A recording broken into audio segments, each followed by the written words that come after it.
Welcome to the video lecture series on sociology. Today we will be discussing social institutions from the chapter 3 of class 11 textbook.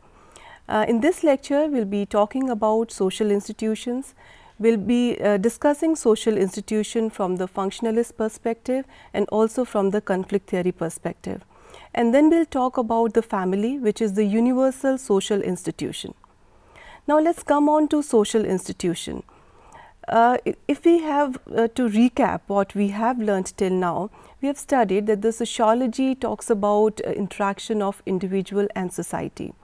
And we know that each of us as individuals occupies a place or location in society.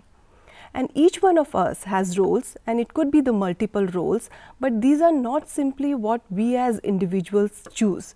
There are a number of factors which defines what role we'll play in a society. And there are social institutions that constrain, control, punish and rewards. And if we talk about these social institutions, there could be the macro social institutions as in state, and there could be a micro social institutions like family. Now let's try to understand what these social institutions are. When we talk about institution, it is something that works according to rules established or at least acknowledged by law or a custom. And the regular and continuous operation of such institutions cannot be understood without taking those rules into account, which means that when we talk about institutions, these rules, these customs are very important, and these are there so that the society and the institutions, they run very smoothly. Now these institutions, they impose constraints and they also provide opportunities to the members of society. Till now we have actually discussed that in sociology there are conflicting views, there are diverse views, and we have looked at various concepts, and we have looked at those concepts from the functionalist viewpoint and from the conflict theory viewpoint. Now let us try to understand this social institution also from the functionalist perspective and also from the conflict theory perspective. Functionalist perspective view understands social institution as a complex set of social norms, values, beliefs and role relationships that arise in response to the needs of a society, which means that these norms, these values, these beliefs are necessary for any society so that it runs smoothly. And these social institutions exist to satisfy those social needs. And when we talk about these institutions, there could be the formal institution and there could be the informal institution. If we have to take an example of formal social institution, the education could be the formal social institution, and the family and the religion could be the informal social institution. Now if we look at a social institution from the conflict viewpoint, so the conflict view holds that all individuals are not placed equally in society. This we have already discussed in our previous lectures, that there is one dominant class and that dominant class actually exerts pressure on the other people. Now all social institutions, whether the familial, religious, political, economic, legal or educational, will operate in the interest of the dominant section of the society, and it could be class, caste, tribe or gender. Now this dominant social section, they not only dominate the political or the economic institution, but the most important thing is that they ensure that the ruling class ideas become the ruling ideas of the society.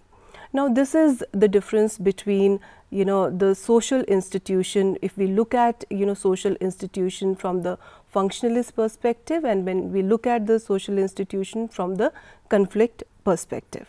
Now if we look at these social institutions, there are number of social institutions, and in your chapter these social institutions are actually categorized into the broad areas. We'll be talking about the family, marriage and kinship. Then there is social institutions in the economic field, political field, education and religion. So in this lecture we'll be focusing more on family, marriage and kinship. But before that, let us understand what family, marriage and kinship, these the different terms means. Family is a group of a person directly linked by kin connections, the adult member of which assume responsibility for caring for children. And when we talk about kinship, kinship ties are connection between individuals established either through marriage or through lines of descent that connects blood relatives. Now, marriage can be defined as a socially acknowledged and approved sexual union between the two individuals. When two people marry, they become kin to one another. The marriage bond also, however, connects together a wide range of people. And if a person is born in a family, that family is called family of orientation. And if it is married into a one particular family, then it becomes a family of procreation. And if one is related to someone through blood, that is called the consanguineal relationship. And if someone are related through marriage, those relationships are called affine relationships. Now let's talk about family in detail.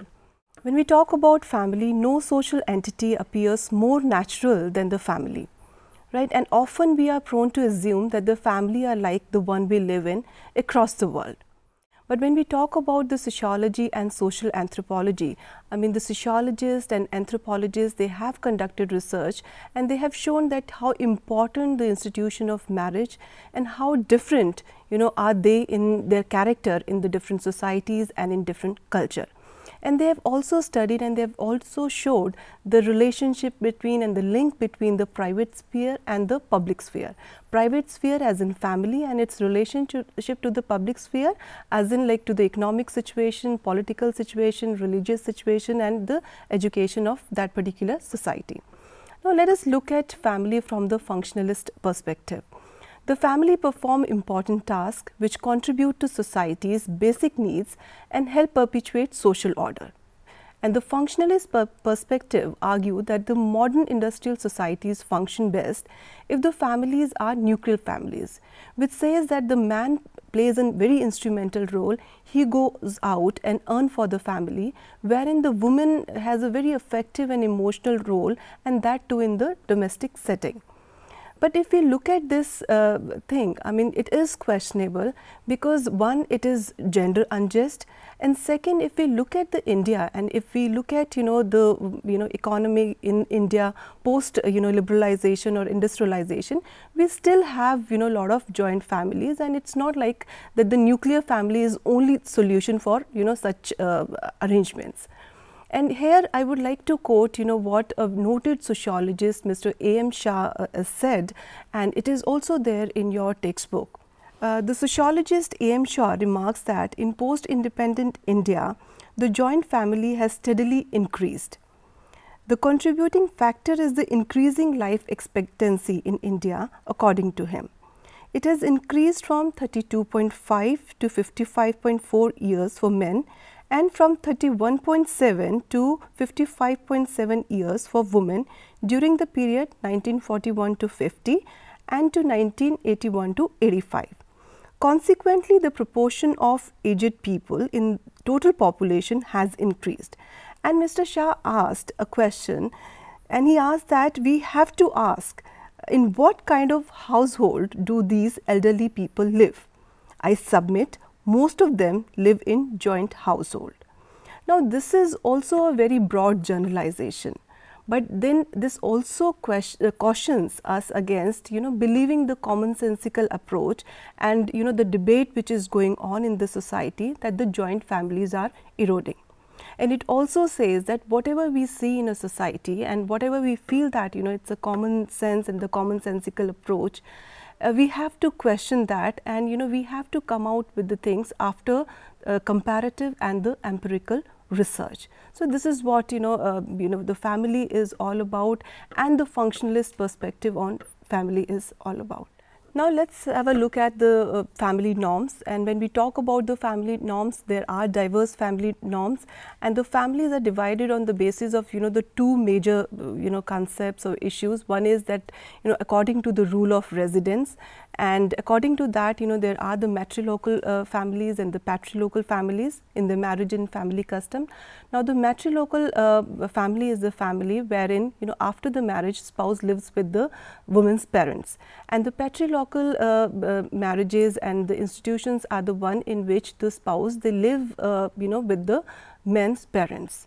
And another way of classifying is according to the authority and dominance exercised. One is the patriarchal family and another is the matriarchal family. In the patriarchal family, the authority and the dominance is exercised by men, and in the matriarchal family, the women, they play a very major role in taking, the major decisions in a family. Now, let us discuss marriage as a social institution. When we talk about marriage as a social institution, I mean, it can also be classified into the different categories, and it could be classified on the basis of the number of partners one can have in the matrimony and the rules governing who can marry whom. Now, when we talk about the number of partners one can have in a matrimony or in a marriage, there can be the two groups. One is the monogamy, which restricts individual to one spouse at a time, and another one is polygamy. Polygamy is like one can have one or two or more than two partners in the marriage. Now, even in the polygamy, there are two classifications. One is polygyny. Polygyny is one husband with two or more wives, and polyandry, one wife with two or more husbands.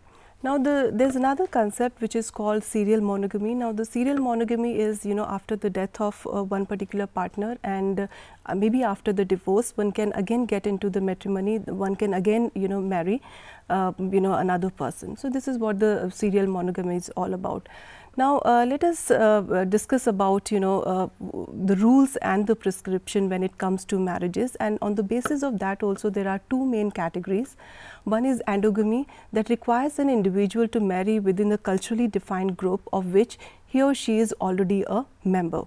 And the second one is the exogamy, which is totally reverse of endogamy, which requires individual to marry outside his or her group. Now, endogamy and exogamy are in reference to certain kinship units such as clan, caste, racial, ethnic or social groupings. And when we talk about India, and if we take an example of Indian village, exogamy is practiced in certain parts of North India. And this is done, and this arrangement actually ensures the smooth transition and adjustment of bride into the final home without interference of kinsmen. And this is done, and that is how when we look at the marriages, and there are number of the sad songs when a girl is going away from the family. So, this is all about the family as an institution, and today we talked about family, we talked about marriage, we talked about kinship, and we talked about the family from the functionalist and the conflict theory perspective, and we also talked about social institution from the functionalist and the conflict theory perspective. Now, there are certain activities which you can get involved in to understand this concept in a better way. Now, what you can do is, we've just discussed about exogamy. Can you collect certain wedding songs and discuss how they reflect social dynamics of marriages and of gender relations? Whenever you go to a wedding, you listen so many songs. At times, you are not interested to listen to these songs, but if you listen to these songs carefully, you would know that this actually reflects the dynamics of marriage and of the gender relations. So, you can observe those particular songs, and you listen to those particular songs carefully and discuss with your friends and with your peers about that. Now, there is another activity which you can get involved in is analyze matrimonial advertisements from the different newspapers, and try to find out that whether this endogamy is still the norm in our society. And after you have analyzed these advertisements, you can share your observation with your friends, with your peer group, and you can also share your observation with us. We have created a Google group, and by now I think you all are aware of that particular group wherein you can share your observations. So, that is all for now. Thank you very much.